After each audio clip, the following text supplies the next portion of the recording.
Today on Earth Focus, ocean challenges and solutions. As oil spills and acidification threaten marine life, the X-Prize Ocean Initiative stimulates innovation to protect one of our planet's most valuable resources. Coming up on Earth Focus. The flash of power, the gleam of oil. In the sky, the power of oil conquering the heights. On the sea, the might of petroleum pulsing in great engines of the liners that traverse the deep. On land, oil feeds the fiery furnace or drives the diesel engines along far-flung rails of steel. And on the open road, well, you know what makes your auto run. For millions of years, this source of power slept peacefully in the dark recesses of the earth until modern magic loosed the liquid energy from its subterranean prison. The quest for oil was not only confined to land, it extended offshore. There are oil reserves under the coastal waters of the United States, mainly off the coasts of California, Alaska, Texas, and Louisiana. The Gulf of Mexico, home to a rich diversity of marine life, and it also produces almost a quarter of America's oil. Tapping these offshore oil reserves helps meet a significant part of U.S. energy needs. But when things go wrong, there's a high price to pay. In 1969, the Santa Barbara oil spill dumped 2.5 million gallons of oil into the Pacific, killing thousands of seabirds and marine mammals. In 1989, the Exxon Valdez oil tanker ran aground in Alaska, spilling 11 million gallons of oil into Prince William Sound. And most recently, in 2010, the BP Deepwater Horizon disaster, which according to U.S. government estimates, released 210 million gallons of oil into the Gulf of Mexico. 57 days ago, in the dead of night, the worst environmental nightmare in U.S. history began. On a screen here and in homes across the country, we now see the live video of tens of thousands of barrels of oil billowing into the Gulf of Mexico every day. For years, the oil industry swore this could never happen. We were told the technology had advanced, that offshore drilling was safe. BP said they didn't think the rig would sink.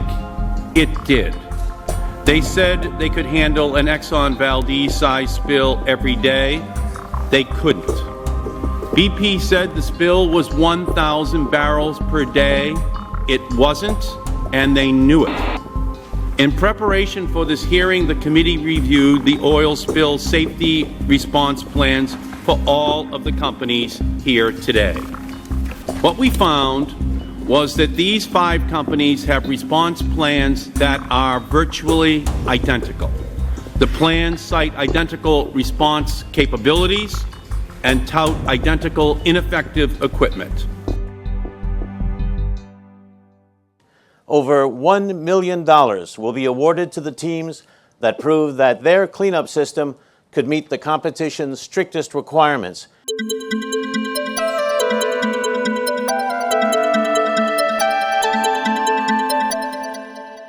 Our first prize, the Wendy Schmidt Oil Cleanup X Challenge, was a response essentially to something we all remember, the Deepwater Horizon oil spill in the Gulf of Mexico. In 2010, I certainly remember, I'm sure a lot of folks do, this sort of ongoing, everyday oil spilling into the Gulf, the havoc it was wreaking on wetlands and other critical ecosystems of the Gulf Coast, from Texas all the way to Florida. And this sort of feeling of helplessness. The spill was the size of Hawaii. It was literally an oil tsunami in the Gulf of Mexico. Thousands and thousands of gallons of crude oil spilling into the water every minute, every day. This was a man-made catastrophe. And it just struck me that this is the scariest thing I've ever seen. This is a serious threat when oil spills, not just to marine life, obviously that's bad, and obviously the beaches, we're still getting tar washing up on those beaches now, but also to the livelihoods of the people in these regions. In the Gulf, 8 out of 10 people have a livelihood connected either to the oil and gas drilling industry or to hospitality and tourism. And all of those things were devastated by this spill. The spill has brought light to a lot of the issues in the Gulf and all of the ancillary businesses, family fisheries, docks, the marina, the ice houses, the transportation companies, people who provide snacks and groceries to stores. All of that is a direct reflection of what can happen when things cease. After the oil spill, they shut recreational fishing, they shut commercial fishing, and that just, that killed everybody in this part of the world, really. It's affected everything, and it's affected every business around. It's how we count off the seasons. It's oyster season, or it's crab season, it's, crawfish season, and even that we're having some issues with. We've taken it for granted for so long that it's a little disconcerting, and it feels different how you approach things. It's affecting my life and my culture. 2 years ago, the people of BP made a commitment to the Gulf, and every day since, we've worked hard to keep it. BP has paid over $23 billion to help people and businesses who were affected and to cover cleanup costs. Today, the beaches and Gulf are open for everyone to enjoy, and many areas are reporting their best tourism seasons in years. Now is the perfect time to visit any one of our states. The beaches and waters couldn't be more beautiful. Take a boat ride, go fishing, or just lay in the sun. We've got coastline to explore and wildlife to photograph. And there's world-class dining with our world-famous seafood. So for a great vacation this year, come to the Gulf. This invitation is brought to you by BP and all of us who call the Gulf home. Unfortunately, things for the commercial fishermen in southeast Louisiana is not as good as those BP commercials would have you believe. My shrimp production is down, still down, between 40 and 60% in my area. I've been making a living in Lake Bowen myself for 29 years, running a boat. I can't do it anymore. My oyster production is down at least 93%. In the last 4 years, I might have sold about 1,500 sacks. In 4 years, I used to sell out a week. That $240 million worth of BP commercials has a lot of people believing that we're okay. We're not. People are losing it because they can't do what they want to do for a living. So you get a choice, well, let's go do something else. They give you an option. We'll retrain you. I say, what you going to retrain me to be, a brain surgeon? Or a cable installer? Either one of them sucks. I don't have the education to be a brain surgeon. I'm not going to install cable. If you take me and put me in the carpenter field or the welding, well, I'm putting somebody else out of a job.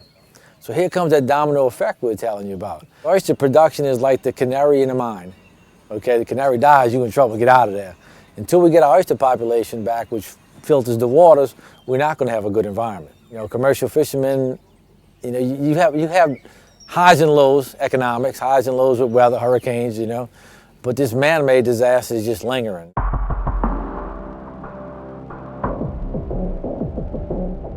The technology that was being used to clean up the Deepwater Horizon spill, the oil in the Gulf of Mexico, was the same technology as had been used in the Exxon Valdez spill in Alaska. In fact, they were some of the same machines, the same tools, stuck in storage, brought out a couple of decades later, as if nothing had changed.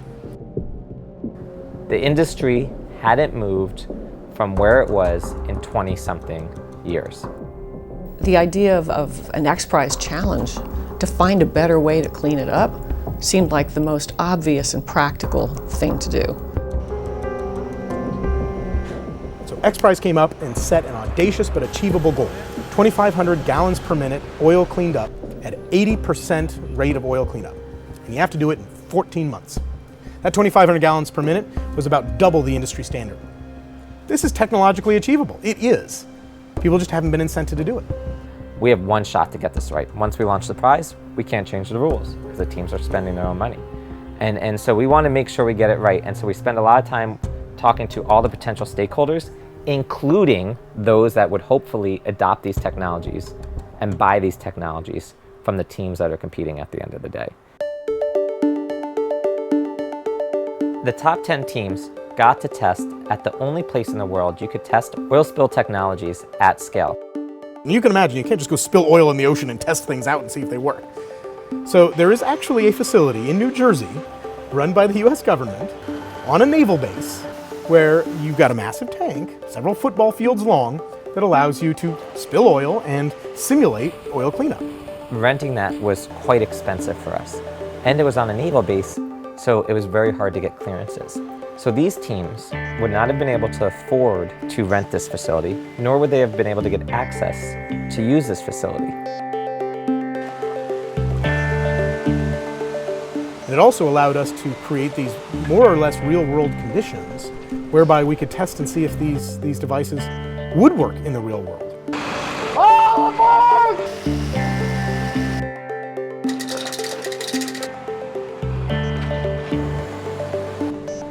Keep the faith, baby, keep the faith. 10 finalists came together at the end of that 14 months. 10 finalists came up with something.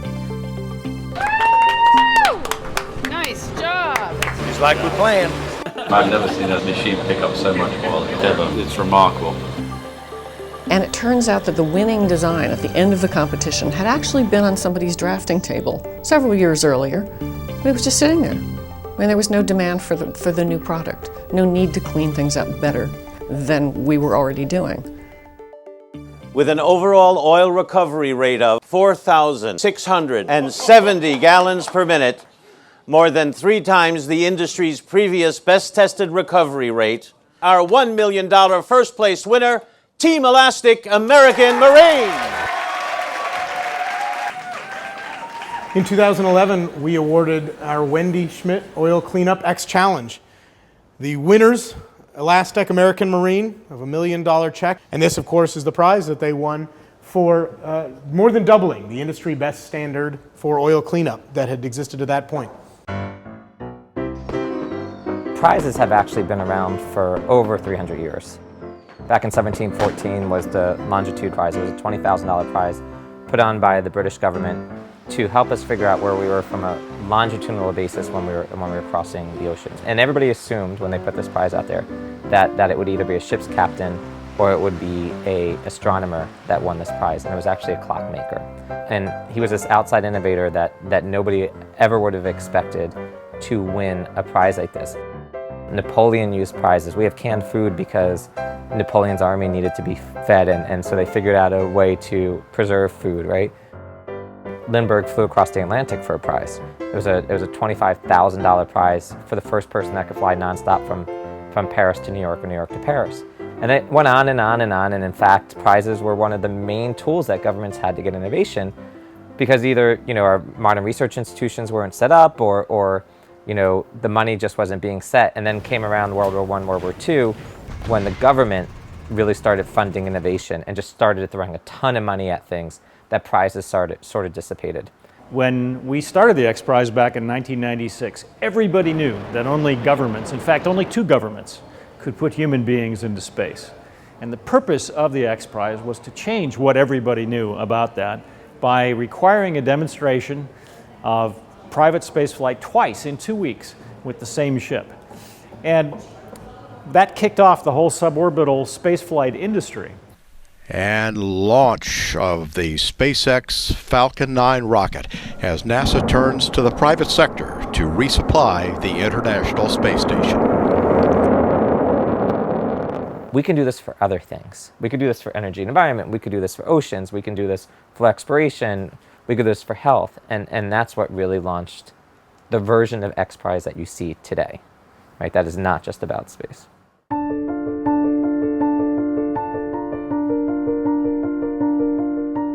The oceans are under attack. If we wanted to destroy the oceans, if we set out to do that, I don't think we could do a better job than we're doing now. Is that the kind of planet we want to live on? You've got pollution, you've got CO2 absorbing into the ocean, you've got 80% of the plastics, 450 billion tons of plastic manufactured every year, and 80% of it's not recycled. and it ends up in the ocean, and it ends up in these giant gyres of plastic, which are in every ocean now, not just the Pacific Gyre that people talk about. We're overfishing. 90% of the big fish are gone. And at the same time, you can say we've explored about 5% of the oceans. We have better maps of the surface of Mars than we have of under our own oceans on our own planet. There's something wrong there, right? Our fundamental understanding of our relationship to the ocean has to change in I would say in the next few decades, or we are really putting our own survival at risk. There's life on this planet because of the oceans. Life started in the oceans. It continues to govern things, everything from the climate to a global food supply and the like, right? And yet this sort of watery deep, as it were, is still basically unknown to us people. Not only do almost 3 billion people make their living with work associated with the oceans, but it's a major source of protein in the human diet. 70% of the oxygen we breathe comes from the oceans. We need the oceans don't need us. That's the fundamental disconnect. The biggest silent threat to the oceans from humans is ocean acidification. It's happening.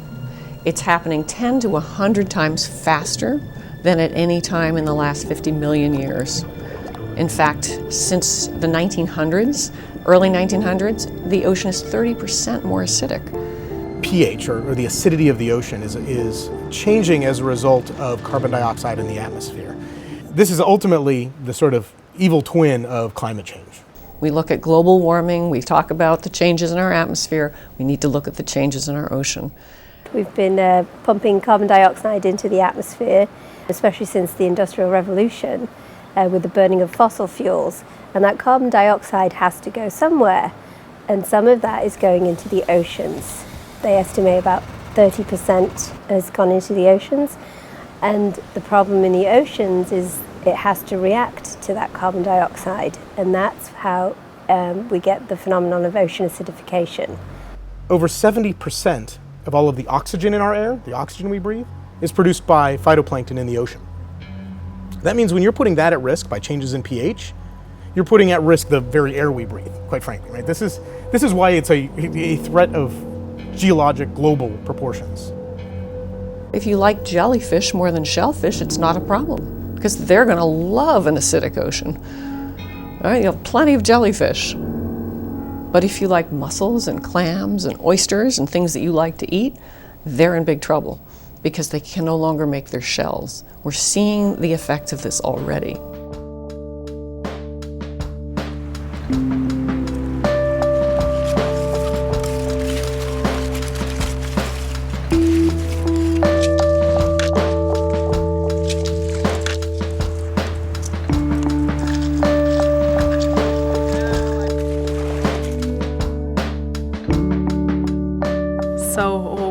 We're cousins. Our dads are Bill Taylor and Paul Taylor, and they run Taylor Shellfish. And I'm Brittany Taylor, and this is Deani Taylor. That too. And we're the 5th generation of our family to work for our family business.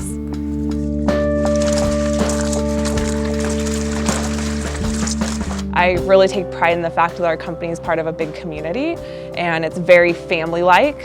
We have many families, not only mine, but many other families that have their whole families that work for us. The ocean is so acidic that it is dissolving the shell of our baby oysters.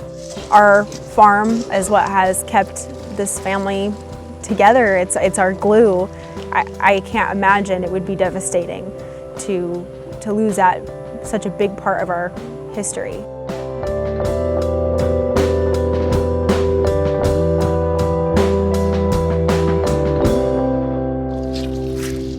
When we started farming oysters over 100 years ago, we relied on the natural reproduction of oysters in the bay to occur in order to get our oysters. But as the industry has changed, we started cultivating our own oyster larvae, our own baby oysters. So When we started doing that, we needed something like our hatchery, which is kind of like a greenhouse where you can raise up the baby shellfish and the baby oysters to get big enough so that we can go and plant them on our beaches.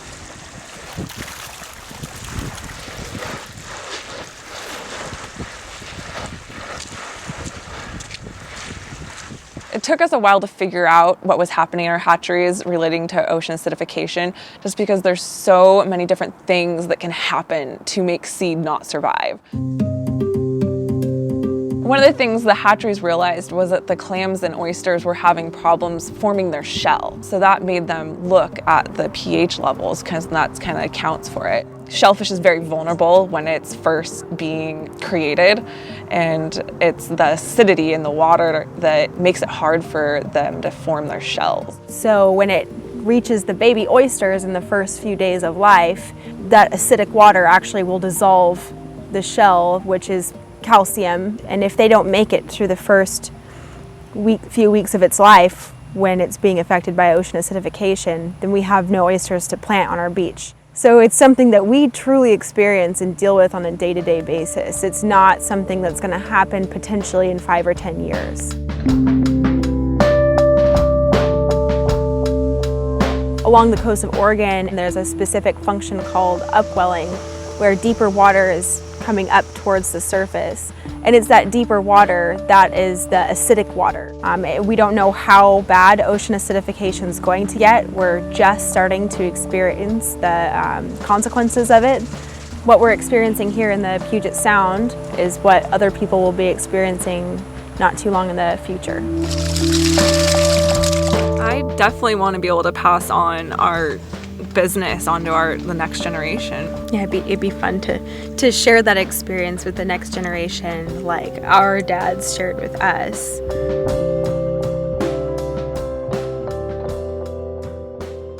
And this really brings us to the next X Prize challenge, right, that we're launching right now.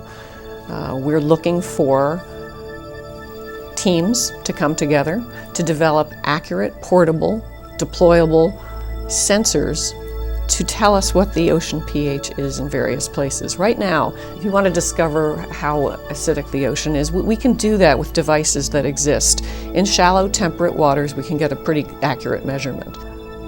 But it costs almost $40,000 a day to go and get that information. There's no need for that anymore. Surely we can deploy technologies that can be used universally in many applications, and also in this way help to launch an ocean services industry where lots of information can be shared among all the kinds of people who need to understand this, whether you're running a fishery, whether you're running a boat service, whether you're doing research somewhere. What are we dealing with? Is the ocean more acidic when it's colder, when it's deeper, when it's closer to shore?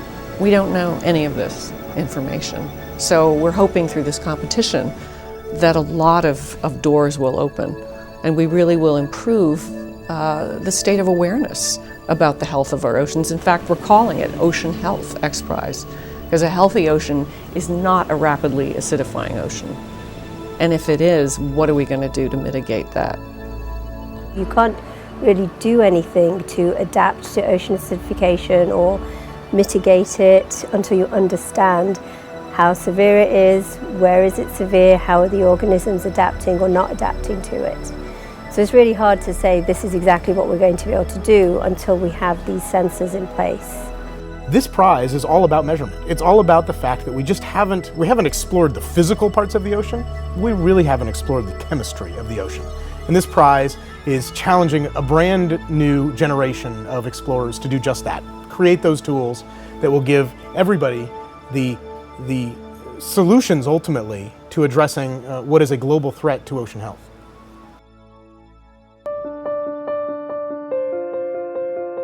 We are in a single, wonderful ecosystem on this planet. And the system has evolved over millions of years without us, by the way. What is our relationship actually in the system we live in? Because we're part of it. And I think we can do very, very well if we think about our relationship to natural resources in that way, including the oceans. We really are going to have a very different planet in 100 years. We would be the first generation in the history of humanity to knowingly make choices that do not benefit our descendants, to knowingly refuse to address the things that they will look back and say, what were you thinking? People in my position who have the capacity to help make a difference have an urgent responsibility to do that. We don't have an urgent responsibility to build our foundations up so that they can function 100 years from now. And that's not the purpose. The purpose is to go out and be effective now. This is when it counts.